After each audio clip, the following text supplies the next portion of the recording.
Morning student ये हमारा एक डेमो वीडियो है। इस डेमो वीडियो में हम रजिस्ट्रेशन एक्ट 1908 में जो टॉपिक बताएंगे वो टॉपिक रहेगा आपका कौन कौन से डॉक्यूमेंट का रजिस्ट्रेशन कराना कंपलसरी होता है और अगर हम उन डॉक्यूमेंट को रजिस्टर्ड नहीं कराते हैं तो उसके क्या कॉन्सिक्वेंसेस रहते हैं। साथ ही इस वीडियो में हम यह भी समझेंगे क्या जो विल है उसका रजिस्ट्रेशन कराना भी कंपलसरी है। तो चलिए स्टार्ट करते हैं। जैसा कि आप सब देख रहे हैं इस एक्ट का नाम ही क्या है, रजिस्ट्रेशन एक्ट। तो यानी कि यहाँ पे बात की जा रही है कि किन किन डॉक्यूमेंट का हमें रजिस्ट्रेशन कराना कंपलसरी है। तो सेक्शन नंबर 17 हमें बताता है कि कौन कौन से डॉक्यूमेंट का रजिस्ट्रेशन कराना कंपलसरी। सेक्शन 17 हमारे 3 सब सेक्शन के अंदर डिवाइडेड है। Section 17 subsection 1, 17 subsection 2 and 17 subsection 3। Section number 17 subsection 1 में क्लॉज ए और ई आते हैं। यहाँ पे इनका रजिस्ट्रेशन कराना कंपलसरी है।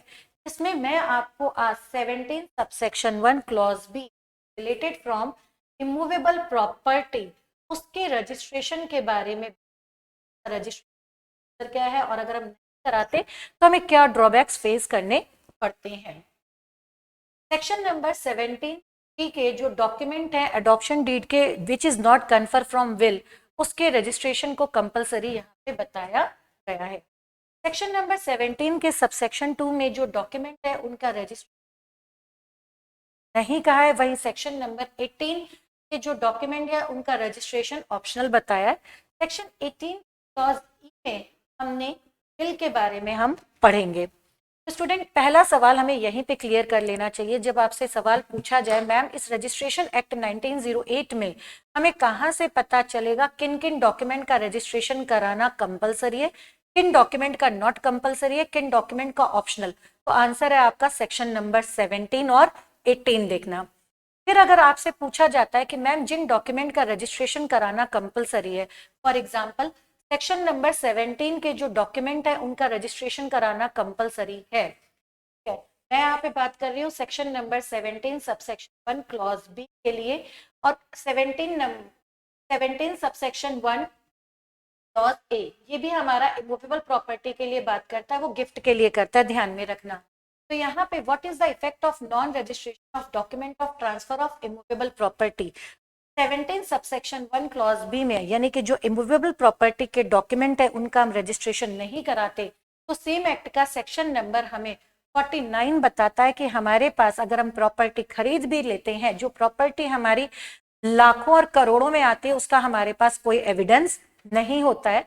ये बात हमें कौन सा सेक्शन है, 49। तो स्टूडेंट जब आप 17 पढ़ रहे हो तो साथ में सेक्शन 49 भी ध्यान से पढ़ते हुए चलिएगा। तो यहाँ पे हमें ये बात क्लियर हो गई कि हमें जो इमूवेबल प्रॉपर्टी है विच इज 17(1)(b) में जिसके बारे में हम बात कर रहे हैं उसका रजिस्ट्रेशन कराना कंपलसरी है, नहीं कराते हैं तो हमारे पास उसका कोई एविडेंस नहीं है। तो जब भी बायर आप अगर कोई प्रॉपर्टी खरीद रहे हो तो खाली प्रॉपर्टी खरीदना पैसा देना ही सफिशिएंट नहीं है, उसको आपको रजिस्टर्ड भी कराना पड़ेगा, नहीं तो आपके पास वो प्रॉपर्टी का ओनरशिप है उसका कोई एविडेंस नहीं आएगा। सेक्शन 17 सबसेक्शन 1 क्लॉज बी के हमारा एक ऐसा सेक्शन है जो एक चेंज ऑफ लीगल रिलेशन की बात करता है। इसके लिए बंगेश्वरी चरण सिंह वर्सेस जगन्नाथ जूरी का हमारा केस है। यानी सेक्शन 17 सबसेक्शन 1 क्लॉज बी में अगर जब वो प्रॉपर्टी बायर के नाम रजिस्टर्ड हो जाती है तो लीगल रिलेशन चेंज हो जाता है, अब सेलर उस प्रॉपर्टी का ओनर नहीं है। आपके मन में क्वेश्चन आता है यहाँ पे मैम जो section number 17 subsection 1 clause B के जो डॉक्यूमेंट है which is related from immovable property के ट्रांसफर से रिलेटेड है, उसका रजिस्ट्रेशन कराना कंपलसरी है, नहीं तो हमारे पास उसका एविडेंस नहीं आएगा। तो आपका एक दूसरा क्वेश्चन क्रिएट होगा कि इन डॉक्यूमेंट्स का जो हमारे इमूवेबल प्रॉपर्टी से रिलेटेड है इनका जो एग्जीक्यूशन हुआ है इनका हम रजिस्ट्रेशन टाइम में कराएं और कहाँ कराएं। तो इसका आंसर हमें देता है सेक्शन नंबर 23। सेक्शन नंबर 23 बताता है कि जब आपके डॉक्यूमेंट एग्जीक्यूट हो गए हैं तो डॉक्यूमेंट एग्जीक्यूट होने से 4 महीने के अंदर अंदर 4 मंथ के अंदर उन डॉक्यूमेंट का रजिस्ट्रेशन करा लेना चाहिए for creation of evidence and change in legal relationship. अगर किसी वजह से कोई अनअवॉइडेबल सर्कमस्टांसेस आता है तो सेक्शन नंबर 25 कहता है कि आपको 4 मंथ और मिल जाएंगे डिले के केस में। ठीक है, जब हमारा सेक्शन 25 आता है तो हमें इसे साथ में सेक्शन 20 के साथ भी पढ़ना पड़ता है। सेक्शन 70 कहता है हमारा, सॉरी 70 कहता है हमारा, जब डिले होता है तो उसमें फाइन लगता है, तो उस फाइन को वेव ऑफ करने की, रिमिट करने की जो पावर है पार्शियली या होली, वो इंस्पेक्टर जनरल के पास है under section 70 of registration act. तो बेटर है कि जब तक आपके पास प्रोबेबिलिटी है, आप सेक्शन 23 के अंदर 4 मंथ के अंदर ही अंदर डॉक्यूमेंट जो एग्जीक्यूट है उनका रजिस्ट्रेशन करा लो, क्योंकि अगर आप डिले करते हो तो डिले के केस में आप पे फाइन लगाया जा सकता है, और वो फाइन आपका वेव हो भी सकता है और नहीं भी हो सकता है अंडर सेक्शन 70। अगला क्वेश्चन आपका आता है, ये तो हो गया आपका टाइम के लिए क्वेश्चन। नेक्स्ट क्वेश्चन आपके मन में आएगा कि मैम फिर इन डॉक्यूमेंट को हम किस जगह पे रजिस्टर्ड कराएं, हमें कहाँ जाना होगा। तो इसके लिए हमारा जो आंसर, अब हम बात करेंगे प्लेस के लिए। प्लेस के लिए अगर हम बात करें तो सेक्शन नंबर 28, साथ में आपको सेक्शन 31 भी पढ़ना है। सेक्शन 28 कहता है जहां पे आपकी इमूवेबल प्रॉपर्टी सिचुएटेड है, ठीक है, इमूवेबल प्रॉपर्टी आपकी जहां सिचुएटेड है उस एरिया के सब रजिस्ट्रार के पास जाना पड़ेगा। उस अगर वो प्रॉपर्टी आपकी एक से ज्यादा, मोर देन 1 सब डिस्ट्रिक्ट में फॉल करती है, तो आप किसी भी सब डिस्ट्रिक्ट के सब रजिस्ट्रार के पास जा सकते हो उसके ऑफिस में अंडर सेक्शन 31, और अपनी प्रॉपर्टी के डॉक्यूमेंट प्रेजेंट कर सकते हो अंडर सेक्शन 52 फॉर रजिस्ट्रेशन। ठीक है, अगर आपकी प्रॉपर्टी एक से ज्यादा सब डिस्ट्रिक्ट में फॉल करती है तो सेक्शन 28 के साथ सेक्शन 64 भी पढ़ना पड़ेगा, क्योंकि सपोज अगर सब डिस्ट्रिक्ट 1 में कोई प्रॉपर्टी फॉल कर रही है और सब डिस्ट्रिक्ट 2 में भी कोई प्रॉपर्टी फॉल कर रही है, तो सब डिस्ट्रिक्ट 1 का सब रजिस्ट्रार की ड्यूटी है कि वो इन्फॉर्म करेगा अंडर सेक्शन 64 सब रजिस्ट्रार 2 को। ठीक है, दोनों ही जो सब रजिस्ट्रार ये एक ही डिस्ट्रिक्ट के अंदर के होने चाहिए। तो आपको एक चीज क्लियर हो गई है कि अगर हम कोई प्रॉपर्टी रजिस्टर्ड कराने जा रहे हैं और वो जो प्रॉपर्टी हमारी एक से ज्यादा सब डिस्ट्रिक्ट के अंदर फॉल करती है, तो इसके लिए आपको सेक्शन 64 देखना पड़ेगा। अगर आपने किसी भी एक सब रजिस्ट्रार सब डिस्ट्रिक्ट 1 को जा करके डॉक्यूमेंट दिए हैं, उसके पास रजिस्ट्रेशन कराया, तो उसकी ड्यूटी है कि वो जा करके बताएगा, किसको बताएगा, सब डिस्ट्रिक्ट 2 के सब रजिस्ट्रार को। के लिए अब ये मैं आपको सेक्शन नंबर 64 यहाँ बेरेक्स से रीड करवा रही हूँ ताकि आपको कॉन्सेप्ट में क्लैरिटी बनी रहे। क्या लिखा है, procedure where document relate to land in several sub district, यानी इमूवेबल प्रॉपर्टी की बात हो रही है, सब डिस्ट्रिक्ट की बात हो रही है। हर सब रजिस्ट्रार की one who is registering a non-testamentary document which is related from immovable property, जो उसके immovable property है, सपोज ये एक जमीन है, ये सब डिस्ट्रिक्ट 1 में फॉल कर रही है और ये सब डिस्ट्रिक्ट में भी फॉल कर रही है। हमने जो रजिस्टर्ड करवाई वो किसके पास करवाई, सब डिस्ट्रिक्ट 1 के सब रजिस्ट्रार के पास रजिस्टर करवाई। तो सब डिस्ट्रिक्ट 1 के सब रजिस्ट्रार की ड्यूटी है, shall make a memorandum thereof, and उसको एंडोर्स करेगा, यानी send the same to every other sub registrar. Other sub registrar यहाँ पे कौन हुआ, सब डिस्ट्रिक्ट रजिस्ट्रार का 2, और वो उसको क्या करेगा बेटे, उसकी कॉपी करेगा बुक नंबर 1 के अंदर। तो वापस आते हैं हम लोग टॉपिक में। तो यहाँ पे देख लिया, सेक्शन 28 को हम सेक्शन 64 के साथ तभी पढ़ते हैं जब हमारी जो प्रॉपर्टी है एक सब डिस्ट्रिक्ट के अलावा दूसरे सब डिस्ट्रिक्ट में भी फॉल कर रही हो। एक और बात, अगर हम यहाँ पे इसको सेक्शन 65 के साथ भी पढ़ सकते हैं, जब हमारी प्रॉपर्टी एक से ज्यादा डिस्ट्रिक्ट में फॉल करती है तो हमें सेक्शन 65 का यूज करना है, और अगर हमारी प्रॉपर्टी एक से ज्यादा सब डिस्ट्रिक्ट में फॉल करती है तो हमें सेक्शन 64 का यूज करना है, ध्यान में रखिएगा। सेक्शन 31 हमें बता रहा है ऑफिस के बारे में, कहाँ जाओगे आप, उसके ऑफिस में जाओगे। तो ये हो गई आपकी प्लेस की बात, तो आपको ये समझ में आ गया हमें किस प्लेस पे जाना पड़ेगा। नेक्स्ट अगर हम लोग बात करते हैं टाइम और प्लेस के बाद, हम उस ऑफिस में जाकर के हम उन डॉक्यूमेंट को क्या करते हैं, प्रेजेंट करने के लिए हमारा जो सेक्शन आता है वो 52 है। जो डॉक्यूमेंट प्रेजेंट करता है वो कौन कौन हो सकता है, इसका जो आंसर हमें मिलता है वो आंसर हमें देता है सेक्शन नंबर 32। सेक्शन नंबर 32 हमें बताता है कौन कौन लोग डॉक्यूमेंट को प्रेजेंट कर सकते हैं। एक बात याद रखना, सेक्शन 32 में अगर एजेंट है वो डॉक्यूमेंट को प्रेजेंट कर रहा है तो उसके पास पावर ऑफ अटॉर्नी होनी चाहिए, और वो power of attorney special power of attorney होनी चाहिए, और साथ में वो पावर ऑफ अटॉर्नी अथेंटिकेटेड होनी चाहिए under section 33 of registration act. तो प्रेजेंट कौन करेगा, इसका आंसर हमें देता है सेक्शन नंबर 32। प्रेजेंट कहाँ होंगे, सेक्शन नंबर 52 के अंदर। डॉक्यूमेंट प्रेजेंट होने पे जिसने डॉक्यूमेंट प्रेजेंट करें उसको एक रिसिप्ट भी इशू कर दिया जाएगा, जो इस बात का एक्नॉलेजमेंट होता है, रिसिप्ट इशू करना कि हाँ डॉक्यूमेंट हमारे पास रजिस्ट्रेशन के लिए प्रेजेंट कर दिए गए हैं। नाउ अब जो डॉक्यूमेंट हमारे यहाँ प्रेजेंट हो गए हैं उसका क्या किया जाएगा, सेक्शन 34 इंक्वायरी की जाती है।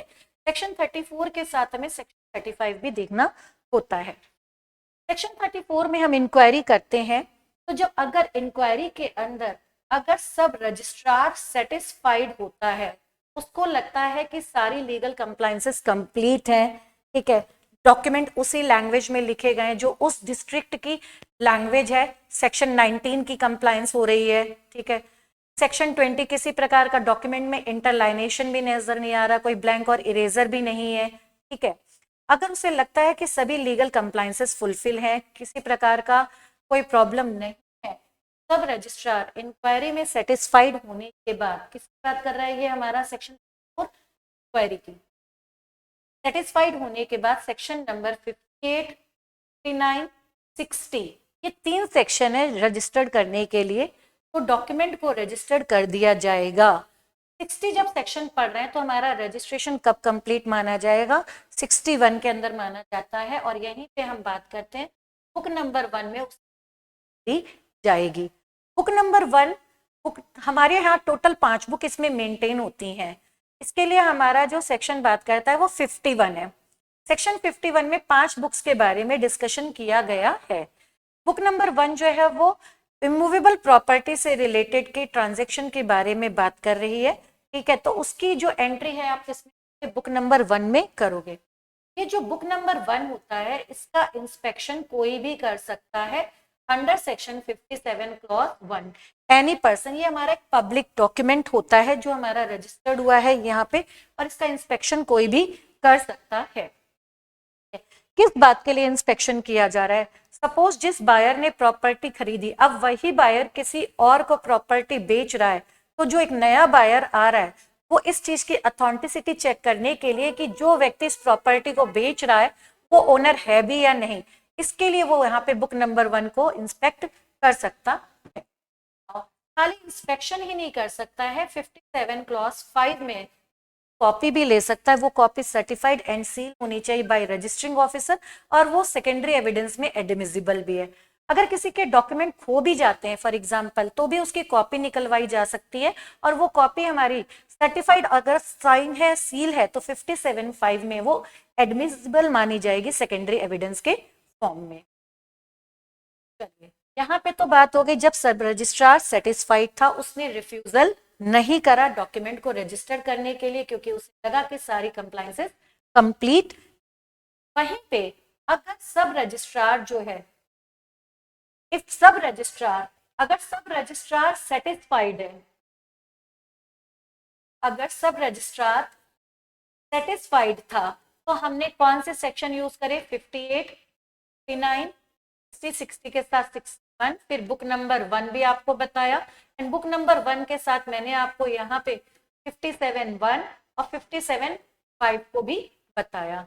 अब अगर हम बात करते हैं जो सब रजिस्ट्रार है, अगर वो सेटिस्फाइड नहीं है, नॉट सेटिस्फाइड, लगता है कि जो लीगल कंप्लायंसेस थी वो कंप्लीट है ही नहीं, तो ऐसी सिचुएशन में वो क्या करेगा, डॉक्यूमेंट को रजिस्टर्ड करने से मना कर देगा। और जब सब रजिस्ट्रार ने डॉक्यूमेंट को रजिस्टर्ड करने से मना कर दिया है, कौन से सेक्शन में मना करेगा, 71 में मना करेगा। 71 में जब उसने डॉक्यूमेंट को रजिस्टर्ड करने से मना किया है, बुक नंबर 2 में की एंट्री डालेगा कि भाई मैं क्यों मना कर रहा हूं डॉक्यूमेंट को रजिस्टर्ड करने के लिए। मैंने आपको बताया था सेक्शन 51 में 5 बुक मेंटेन की जाती है, बुक नंबर 1 से लेके बुक नंबर 4 जो मेंटेन की जाएगी बाय सब रजिस्ट्रार और रजिस्ट्रार के द्वारा मेंटेन की जाती है, एंड बुक नंबर जो 5 है वो केवल रजिस्ट्रार मेंटेन करता है। बुक नंबर 2 में किस चीज के लिए बात कर रहे हैं? रिफ्यूजल का हम क्या लिखते हैं? रीजन लिखते हैं। 71 में जो रिफ्यूजल किया है वो ध्यान में रखना सब रजिस्ट्रार ने किया है।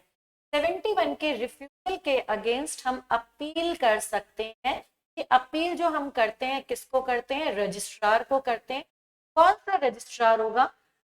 वो रजिस्ट्रार होगा जिसके सबऑर्डिनेट सब रजिस्ट्रार ने रिफ्यूजल किया है। अब रजिस्ट्रार के डिस्क्रिशन पे है, यहाँ पे रजिस्ट्रार के डिस्क्रिशन पे है, वो चाहे तो जो अपील आई है अंडर सेक्शन 72, ठीक है, उस अपील पे डॉक्यूमेंट को रजिस्टर्ड करने का, कौन से डॉक्यूमेंट का हम एग्जांपल लेके चल रहे हैं? Document which is related from immovable property, उन डॉक्यूमेंट को रजिस्टर्ड करने का ऑर्डर दे भी सकता है और नहीं। अगर उन डॉक्यूमेंट को रजिस्टर्ड करने का ऑर्डर देता है, कौन सा? सेक्शन 72 के अंदर अपील आने पे, तो उनका जो रजिस्ट्रेशन है वही 58, 59, 61, बिल्कुल वही कहानी जो अभी हमने थोड़ी देर पहले ये बताई थी, एज इट इज यूज की जाएगी। तो यहाँ पे अगर उसने ऑर्डर दे दिया तो, और अगर उसने क्या कर दिया? रिफ्यूज कर दिया, देन सेक्शन नंबर 77 पिक्चर में आ जाएगा और हमें कहाँ जाना होगा? कोर्ट में जाना होगा, ठीक है। कौन जाएगा यहाँ पे? क्लेमेंट जाएगा। कोर्ट के डिस्क्रिशन पे है, वो डिक्री दे भी सकता है और नहीं भी दे सकता।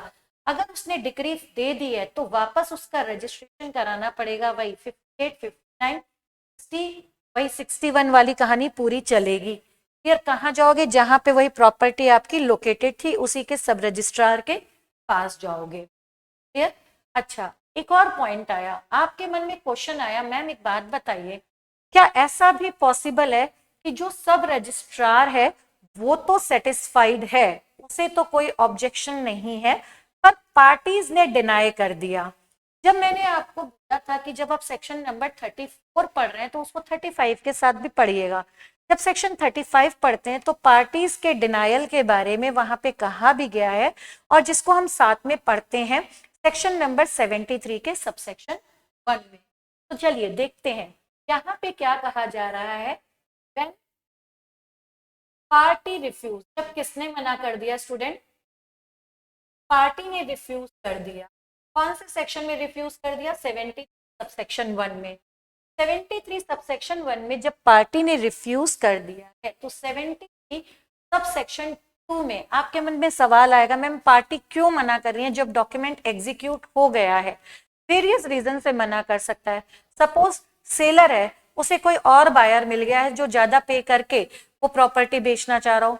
सपोज सेलर है, पहले उसकी जॉब का ट्रांसफर हो गया था, लेकिन अब उसकी जॉब का जो ट्रांसफर था कैंसिल हो गया, उसने डिसाइड करा कि मैं जो घर बेच रहा था अब मैं वहीं रहूंगा।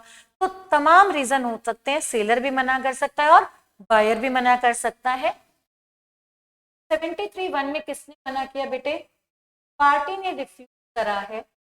डॉक्यूमेंट को रजिस्टर्ड कराने के लिए कोई भी हो सकता है। 73(2) के अंदर अब एप्लीकेशन जाएगी। ये जो एप्लीकेशन जाएगी किसके पास जाएगी? हमारी रजिस्ट्रार के पास ही जाएगी। अच्छा, एक और बात याद रखना, अब रजिस्ट्रार क्या करेगा? इंक्वायरी भी कराएगा। ये जो इंक्वायरी हो रही है हमारे 74 सेक्शन के अंदर हो रही है। 34 की इंक्वायरी होती है बिफोर रिफ्यूजल और 74 की इंक्वायरी होती है आफ्टर रिफ्यूजल। अब इंक्वायरी में अगर उसको लगता है कि डॉक्यूमेंट एग्जीक्यूट हुए थे और जो लॉ की कंप्लायंस है वो सारी फुलफिल हो रही हैं, तो यहाँ पे अंडर सेक्शन 75 में अगर हम लोग बात करें तो रजिस्ट्रार के डिस्क्रिशन पे है, वो डॉक्यूमेंट को रजिस्टर्ड करने का ऑर्डर दे सकता है। फिर हमारे वही सेक्शन पिक्चर में आएंगे, अगर ऑर्डर देता है तो फिर से 58, 59, 61 वाली पूरी स्टोरी पिक्चर में आ जाएगी। और अगर वो रिफ्यूज कर देता है तो ध्यान रखना, 76 कह रहा है कि अगर रजिस्ट्रार ने रिफ्यूज कर दिया है, कहाँ पे? 75 में ऑर्डर देने से, या 72 सेक्शन के अंदर अपील में भी उसने मना कर दिया है। 77 सेक्शन हमारा पिक्चर में आता है और हम कहाँ जाते हैं स्टूडेंट? कोर्ट में जाते हैं एंड कोर्ट अगर क्लेमेंट के फेवर में डिक्री इशू करता है, वापस से फिर वही सेक्शन 58, 59, 60, 61 हमारे पिक्चर में आने शुरू हो जाएंगे और बुक नंबर 1 में उसकी एंट्री कराई जाएगी। यहाँ पे स्टूडेंट अभी जो हम लोग बात कर रहे थे कौन से यहाँ पे कवर किया था, मैंने आपको बताया था कौन कौन से डॉक्यूमेंट का रजिस्ट्रेशन कराना कंपलसरी है। तो सेक्शन नंबर 17 सबसेक्शन 1 जिसमें क्लॉज ए बी सी है, इन डॉक्यूमेंट का रजिस्ट्रेशन कराना हमारा कंपलसरी होता है। 17(1) ए में हम instrument of gift of immovable प्रॉपर्टी की बात करते हैं, जिसपे अभी मैंने आपको कोई डिस्कशन नहीं की। मैंने अपने डिस्कशन में जो एग्जाम्पल पिक किया था वो 17(1)(b) का पिक किया था। इसमें बोला गया था immovable property which create cattle, non testamentary instrument हैं जो कैडल क्रिएट करते हैं। नॉन टेस्टामेंट्री इंस्ट्रूमेंट वो इंस्ट्रूमेंट होते हैं जो इमीडिएटली ऑपरेटिव हो जाते हैं, कैडल क्रिएट करते हैं और जो वैल्यू है 100 रुपीज और उससे अपवर्ड उसका रजिस्ट्रेशन कराना शेल रहता है। कैसा रहेगा हमारा? शेल रहेगा। ठीक है, मैंने आपको यहाँ पे केस लॉ भी बताया था, जो केस लॉ मैंने आपको बताया था 17(1)(b) के लिए, this very important case Bageshwari चरण सिंह वर्सेस जगन्नाथ का, यानी 17(1)(b) ही हमारा एक चेंज ऑफ लीगल रिलेशन की बात करता है। आपसे पूछा जाता है कौन सा ऐसा सेक्शन है जहां पे चेंज ऑफ लीगल रिलेशन की बात की जाती है, तो 17(1)(b) रहता है। सपोज एग्जांपल लेते हैं, यहाँ पे मैंने एक वर्ड आपको कैडल भी बताना चाह रही हूँ। माने क्रिएट, ए माने असाइन, डी माने डिक्लेयर, एल माने लिमिट, ई माने एक्सटिंग्विश। जब सेलर ने प्रॉपर्टी बायर के नाम रजिस्टर्ड करा दी तो ये क्रिएट करता है कि अब राइट बायर के हो गए। डिक्लेयर किया जा रहा है कि अब ये प्रॉपर्टी बायर की है। किसको लिमिट किया जाएगा? सेलर को किया जाएगा। किसके राइट्स असाइन होंगे? बायर के। किसको एक्सटिंग्विश किया जाएगा? सेलर को किया जाएगा। 17(1)(b) बात करता है ऑफ लीगल रिलेशन फ्रॉम किसके लेके? इमूवेबल प्रॉपर्टी को लेकर के। नाउ अगर हम यहाँ पे इमूवेबल प्रॉपर्टी की बात भी करें साथ में, तो इमूवेबल प्रॉपर्टी का भी रजिस्ट्रेशन जो गिफ्ट के थ्रू आ रही है उसका कराना कंपलसरी होता है। यहाँ पे हम बात करें तो हमारे पास दो केस इंपॉर्टेंट जो मैंने लिए 17(1)(a) के, पहला नंद किशोर वर्सेस सूरज प्रसाद, दूसरा Kalyan Sundaram versus Karuppa. Now in case law के थ्रू हम ये समझ पाते हैं कि जो व्यक्ति इमूवेबल प्रॉपर्टी गिफ्ट करता है is known as a donor, और जिसे गिफ्ट किया जा रहा है वो डोनी। जो इमूवेबल प्रॉपर्टी गिफ्ट की जा रही है, यहाँ पे हम मुस्लिम लॉ की बात नहीं कर रहे, पहले ही बीच में बता दे रहे हैं। तो जो हम लोगों ने यहाँ पे गिफ्ट कर रहे हैं इमूवेबल प्रॉपर्टी, डोनी का उसका एक्सेप्टेंस करना डोनर के लाइफ टाइम में कंपलसरी होता है। पर जो इमूवेबल प्रॉपर्टी का गिफ्ट का रजिस्ट्रेशन कराना, वॉट एवर द वैल्यू, कोई वैल्यू उसकी हो सकती है, उसका रजिस्ट्रेशन कराना कंपलसरी होता है। वो डोनर की डेथ के बाद भी कराया जा सकता है। तो इसके लिए आपके दो लैंडमार्क केस लॉ। अगर हम इसका क्वेश्चन भी यहाँ पे सॉल्व करें तो एक क्वेश्चन आपके सामने दिया गया है। पहला, ए ने एग्जीक्यूट करिए gift deed in favour of his son of B. यहाँ पे प्रॉपर्टी कौन से नेचर की है? हाउस। इमूवेबल प्रॉपर्टी गिफ्टेड जो है उसका रजिस्ट्रेशन कराना कंपलसरी होता है। मुस्लिम लॉ हम यहाँ पे नहीं ले रहे नाउ, और उसकी वैल्यू कितनी? 99। इसका आंसर क्या दिया गया? The test of value of registration is ₹100 और upward of non testamentary instrument.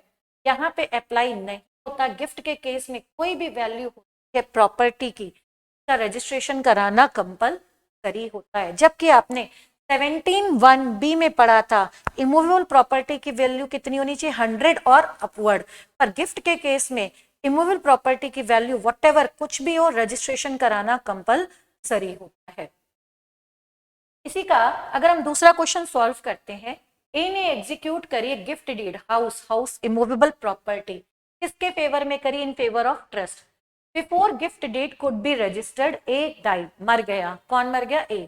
तो लीगल हायरर थे ए के, उसने डीड को रजिस्टर्ड कराने से मना कर दिया, आर्ग्यू किया कि गिफ्ट इनवैलिड है जब तक रजिस्टर्ड ना हो जाए। वेंकटी रमा वर्सेस पिल्लई रामा के केस में इसका आंसर दिया गया। और अभी मैंने आपको यहाँ पे दो इंपॉर्टेंट केस भी साथ में बताए थे। क्या लिखा गया? If the donor die before registration of document, gift में जो इमूवेबल प्रॉपर्टी दी गई है उसका रजिस्ट्रेशन कराने से पहले अगर डोनर मर जाता है तो डॉक्यूमेंट में present for registration after his death if registered. If इसलिए वर्ड यूज करा क्योंकि जब हम इमूवेबल प्रॉपर्टी गिफ्ट कर रहे हैं तो उसकी गिफ्ट की जो कंप्लायंसेस होनी चाहिए वो होना चाहिए। It will have the same effect as registered in his lifetime. On registration, the gift deed operate as from the date of his execution. तो डॉक्यूमेंट डोनर के मरने के बाद भी प्रेजेंट किए जा सकते हैं। तो यहाँ पे जो ए के लीगल हायरर ने मना किया था वो यहाँ पे मना करने का उसका कोई ग्राउंड नहीं बनता है। तो चलिए स्टूडेंट, यहाँ पे अभी हम लोगों ने देखा कौन कौन से जो डॉक्यूमेंट हमारे उनका रजिस्ट्रेशन कराना कंपलसरी है। तो मैंने यहाँ पे 17(1)(a) और 17(1)(b) को बताया। 17(1)(b) को मैंने डिटेल में बताया। एक और बात, 17(1)(b) के लिए हमें एक और ध्यान में रखना है, केस और इम्पोर्टेंट केस आपको ध्यान पढ़ना होगा। 17(1)(b) Suraj land and industry private limited versus state of Haryana का केस लॉ भी यहाँ पे इम्पोर्टेंट है। इसमें क्लियर बोला गया है कि जो भी इमूवेबल प्रॉपर्टी है can be legally and lawfully transfer only by a registered deed. General power of attorney के थ्रू अगर हम कोई प्रॉपर्टी ट्रांसफर करते हैं तो ये कोई आपके पास एविडेंस क्रिएट नहीं करती, यानी आपको ओनरशिप नहीं देती। Meaning is this point is clear. तो इस केस को भी आपको ध्यान, जब मैंने अपना टॉपिक स्टार्ट किया था तो टॉपिक के बिगनिंग में मैंने आपको ये भी कहा था कि हम लोग ये भी डिस्कस करेंगे कि विल के बारे में बहुत सारे बच्चों के क्वेश्चंस बनते हैं। ठीक है, क्या मैम विल का रजिस्ट्रेशन कराना कंपलसरी है या ऑप्शनल है? तो हम चलिए इसको भी डिस्कस कर लेते हैं। जो सेक्शन नंबर 18 का क्लॉज ई है इसमें बताया गया है कि विल का रजिस्ट्रेशन कराना कंपलसरी नहीं है, ऑप्शनल है। अगर कोई व्यक्ति विल का रजिस्ट्रेशन कराना चाहता है तो वो विल का रजिस्ट्रेशन कभी भी करा सकता है, सेक्शन 27 कहता है। जैसे कि जब हम बाकी डॉक्यूमेंट्स पढ़ रहे थे तो उसके लिए टाइम बाउंडेशन थी, तो हमें 23, 24, 25, 26 सेक्शन में बताई जा रही है अलग अलग तरीके से। ठीक है, 4-4 महीने की टाइम बाउंडेशन बताई गई है। जैसे सेक्शन 26 में अगर कोई document out of India execute है, उनका रजिस्ट्रेशन इंडिया में हो रहा है, तो उसका रजिस्ट्रेशन कब होगा? जब वो पर्सन इंडिया आ जाएंगे उसके 4 महीने में। ठीक है, तो 23, 24, 25, 26 टाइम से रिलेटेड ही क्वेश्चन है डॉक्यूमेंट के लिए। 27 में विल के लिए बताया गया है कि विल के रजिस्ट्रेशन के लिए कोई भी टाइम नहीं है। अगर आप विल रजिस्टर्ड कराना चाहते हो तो कभी भी रजिस्टर्ड करा सकते हो, और रजिस्टर्ड कराने पे आप उसको किसके पास डिपॉजिट कराओगे? रजिस्ट्रार के पास डिपॉजिट कराते हो। रजिस्ट्रार उसे सील कवर में फायर प्रूफ बॉक्स में रखता है। विल को रजिस्टर्ड कराने के क्या बेनिफिट्स होते हैं? बेनिफिट्स ये होते हैं कि कोई भी जो है विल में किसी प्रकार का मैनिपुलेशन या चेंजेस नहीं कर सकता है। विल रजिस्टर्ड हो गई है, फायर प्रूफ बॉक्स में सेफ रखी है। ठीक है, तो ये एक हमारा एडवांटेज हो जाता है। तो विल हम रजिस्टर्ड अगर कराते हैं तो रजिस्ट्रार के पास डिपॉजिट कराते हैं। बुक नंबर 5 में उसकी एंट्री की जाती है। बुक नंबर 5 मैंने आपको बताया था कि केवल रजिस्ट्रार को ही रखना पड़ता है। तो स्टूडेंट, विल का रजिस्ट्रेशन यहाँ पे ऑप्शनल रहता है, ये बात ध्यान में रखिएगा। चलिए एक बार हम अपने टॉपिक को कंक्लूड कर लेते हैं दोबारा से जो पढ़े। रजिस्ट्रेशन ऑफ डॉक्यूमेंट, किन किन डॉक्यूमेंट का रजिस्ट्रेशन कराना चाहिए, तो इसकी लिस्ट आपको इधर उधर परेशान होने की जरूरत नहीं है।